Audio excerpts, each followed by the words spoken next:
Hi everyone and welcome back to my healing bench. Today on the bench we have this crystal ball that shoots lightning, so I'm not sure what the exact name for this is.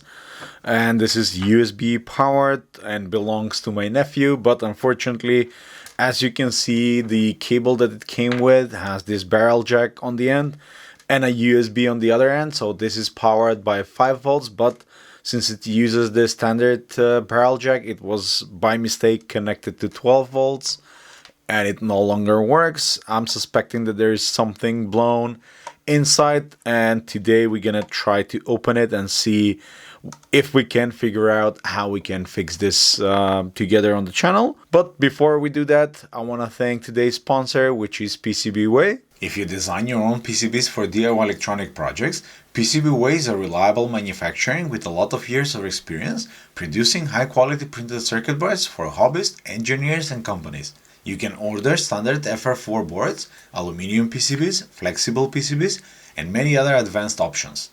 The ordering process is simple. You can upload your Gerber files, select the board specification like size, thickness, color, and quantity, and you get an instant quote. PCBWay also offers PCB assembly services, so they can solder the components for you if you want fully assembled boards. In addition, they provide services like CNC machining and 3D printing, which is useful if you are building complete electronic products or enclosures. If you are working on your next electronic project and need professional PCB manufacturing, check out PCBWay using the link in the description. Now, to start with the disassembly, there are a few screws that we need to take out on the inside, and I'm gonna start with the one that is covering the batteries cover. As you can see, we have 4 AAA batteries in series, so that's up to 6 volts. There is no screw in there, so let's try and just remove the rest of the screws that we have in the base. Hopefully that should give us access to whatever circuit there is inside, and we can try to figure out what component might be blown. Okay, really small circuit board. Let's take that out as well.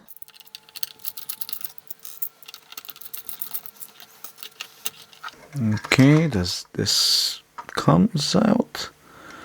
Yes, and there seems to be some wire mesh. What's this, steel wool? Yep.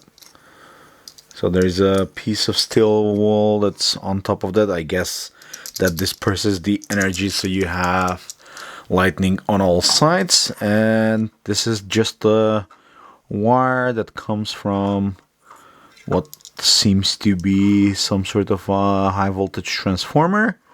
We have a capacitor, the switch, and just a handful of components in there, and there seems to be a transistor of some sort or a MOSFET, or there's a number on it. Let's zoom in.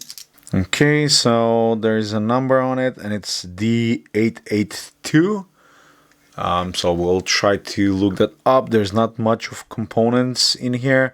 I believe that this is some sort of a high voltage transformer, and this circuit is an oscillator that triggers that to pulse it to feed the high voltage up here, and that triggers the lightnings inside the vacuum ball.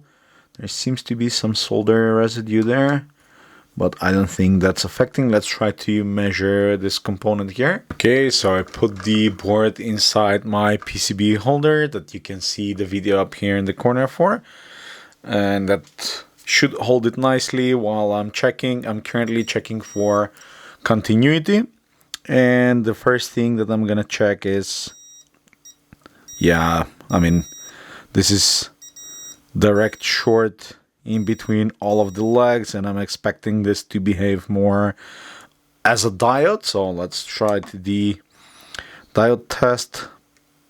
Yeah, 0.6 volts, so that's definitely blown. Let's try to identify what component is that. And doing a quick search reveals that this is a transistor indeed. In fact, it's an NPN transistor, and there are several manufacturers that seem to be manufacturing the same thing.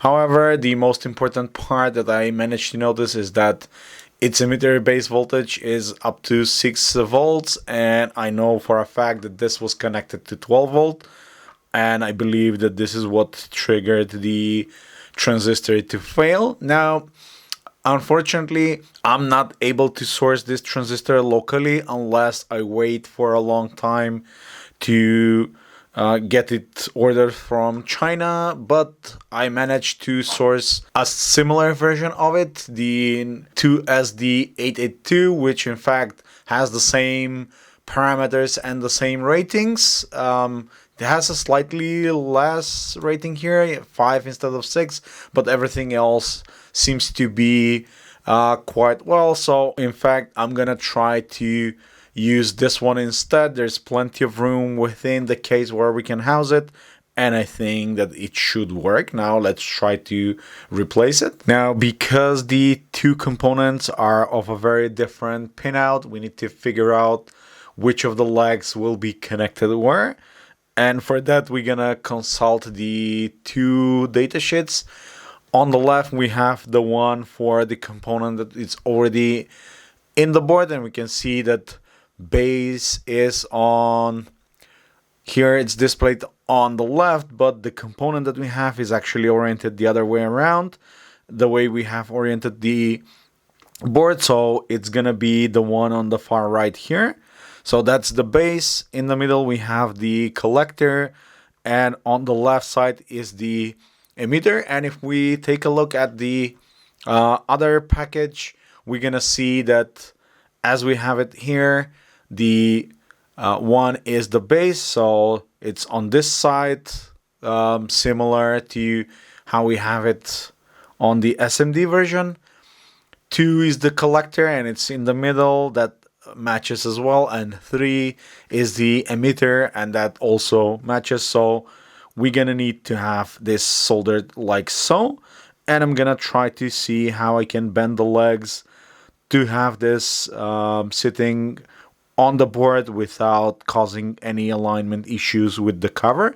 I think that soldering it like so will be just fine, and there is plenty of space inside to house it. Now let's remove the SMD version from the board, and we can then solder the other transistor. To start the removal, I'm gonna add just a tiny bit of fresh solder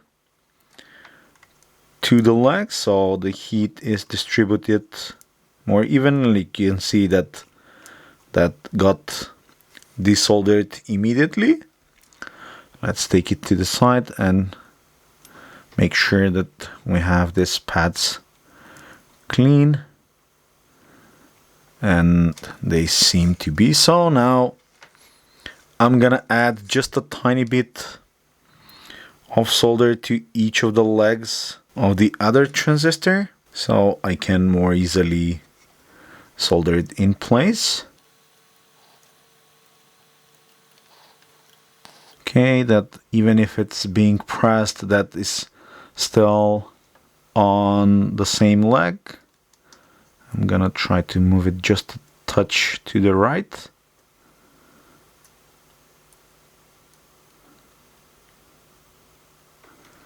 That seems to be good enough. Let's inspect it better. Okay, that seems to be soldered nicely, and I'm gonna do a check on the readings that we get. And if you remember, we had something like short circuit showing there, and we have 0.5, 0.7, and 0.7 on a diode reading. So that seems to be very different than what we have before, and I think that this will actually do it. Now let's try to reassemble it back in the case. Now for the assembly, let's stick this up here. So we put the wire mesh up there, and this needs to be on the other side because this is where we have the slot for the switch. Okay, I'm not exactly sure that this was actually staying like this. Let's try to align the screws.